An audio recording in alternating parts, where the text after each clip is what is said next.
Welcome to the History of North America. I'm Mark Vinette. A lot has been said about the year 1619 and the goings-on in the colony of Virginia over 4 centuries ago. Let's find out more. Have you heard of the 1619 Project? It was published by the New York Times in August of 2019. It won the Pulitzer Prize for Commentary in 2020. Its thesis: the United States was founded in 1619 when the first slave was brought to North America. Wait, that brings up some questions. What happened to 1776? To July 4th? The Declaration of Independence? George Washington, Thomas Jefferson, and James Madison? According to the 1619 Project, the Founding Fathers pushed for all that life, liberty, and the pursuit of happiness stuff to protect their slave holdings. Independence from England? That was just a smokescreen. To them, everything that's wrong with America is tied to her original sin of slavery, from segregation to traffic jams. Yes, traffic jams. For the 1619 Project authors, racism is not a part of the American experience. It is the American experience. Is this true? Let's look at 3 of the project's major claims.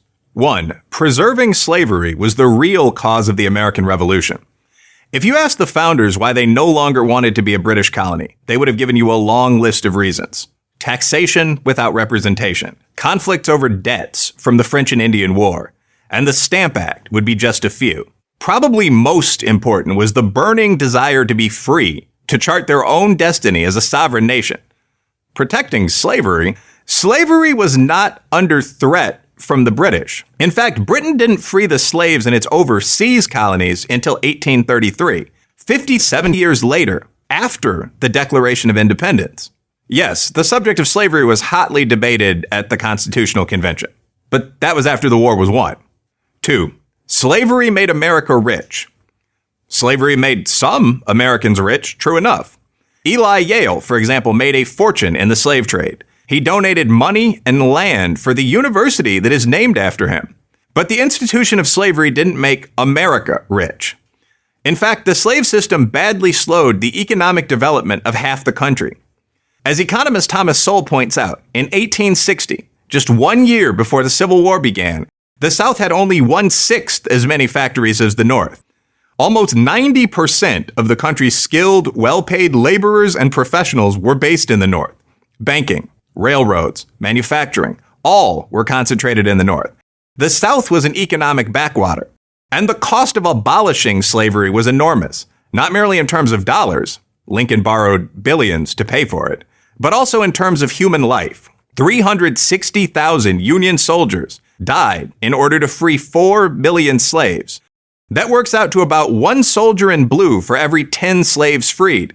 It's hard to look at that butcher's bill and conclude that the nation turned a profit from slavery. And many things have happened since 1865. In the almost 200 years since the Civil War, the population of the country has grown almost 900%, and our national GDP has increased 12,000%. Slavery did not make America rich. 3.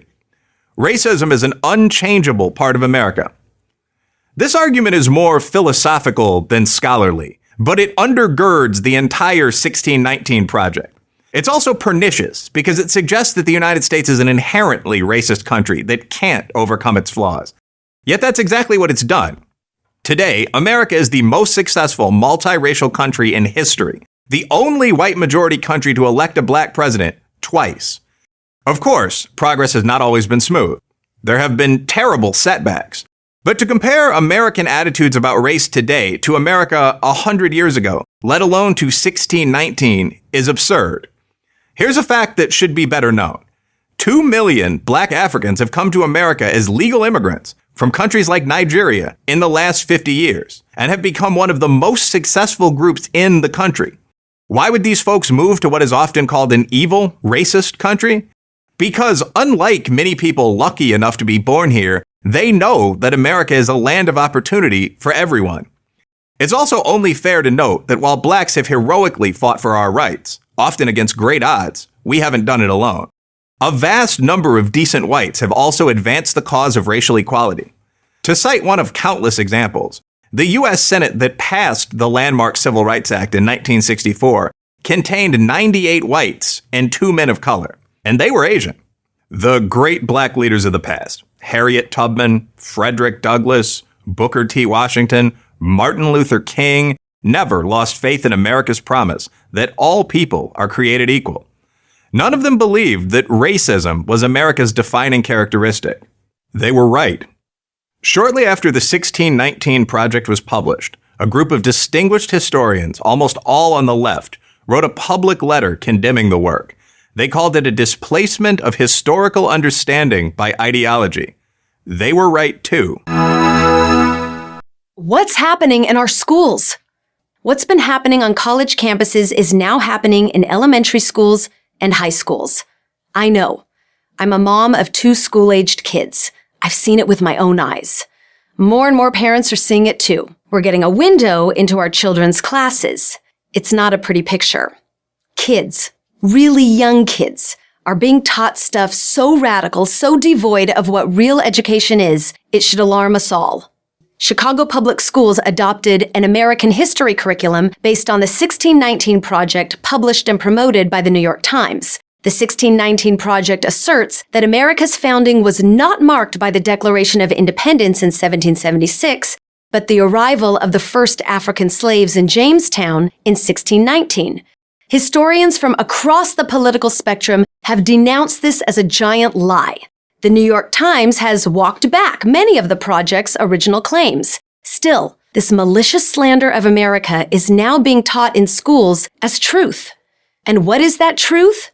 That America is, was, and always has been a fundamentally racist country, and that white Americans today bear responsibility for all current and historic racism. Many of our schools are teaching children that our past is terrible and that they have no future. That if they are white, they are racist whether they know it or not. If they're black, they're victims, whether they experience it or not. With all this being drummed into their heads, no wonder today's kids have more psychological problems than any previous generation. Maybe you think I'm cherry-picking examples to exaggerate my point. Or maybe you're one of the lucky ones who sends your kids to a school that has yet to be infected by this radical agenda. Maybe. But if I were you, I wouldn't take it on faith. Find out for yourself. When I did, I was shocked to learn that all of this is happening in my school district right now. So find out what's being taught in your kid's school. Take a good, hard look at curricula. Ask administrators if they endorse the 1619 Project. If so, demand to see what materials the school is using. At a minimum, get to know your kids' teachers and principals. Join the PTA, attend local school board meetings, look for allies among reasonable, like-minded parents. You don't have to agree with each other on everything. You just have to agree that the brainwashing of our children stops here. Stops now. Americans know what our children should be learning. That they must take responsibility for their conduct. That race is the least important aspect of another person. That hard work and rational thought are things we all value. And that America was founded not to promote racism, but to guarantee sacred liberties and opportunities to its citizens. And it wouldn't hurt if they learned reading and writing and math, too. The most influential news source in the world is the New York Times. Every day, hundreds of newspapers and TV and cable news stations around the world follow its lead, literally. Why wouldn't they? Isn't the Times the gold standard of journalism, the place where the facts of the story are presented without bias or agenda? Actually, the answer is no. When it comes to episodes of major historical significance, the New York Times has routinely failed to provide the public with unbiased journalism. Instead, it has chosen to manufacture false narratives, often with catastrophic consequences. It has done this in service of its own financial and ideological interests. This goes back at least to 1932. Today, the New York Times is spreading what might be its most damaging lie yet, that America is rooted in slavery, not liberty. This is the theme behind its 1619 Project. Historians across the board, from left to right, have debunked the report's core claims.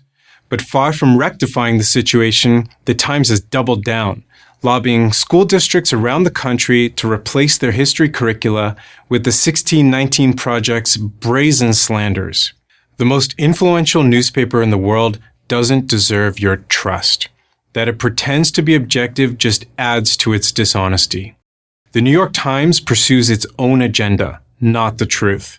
Time to get wise to the Times' egregious behavior and how the New York Times' misreporting, distortions, and fabrications radically alter history.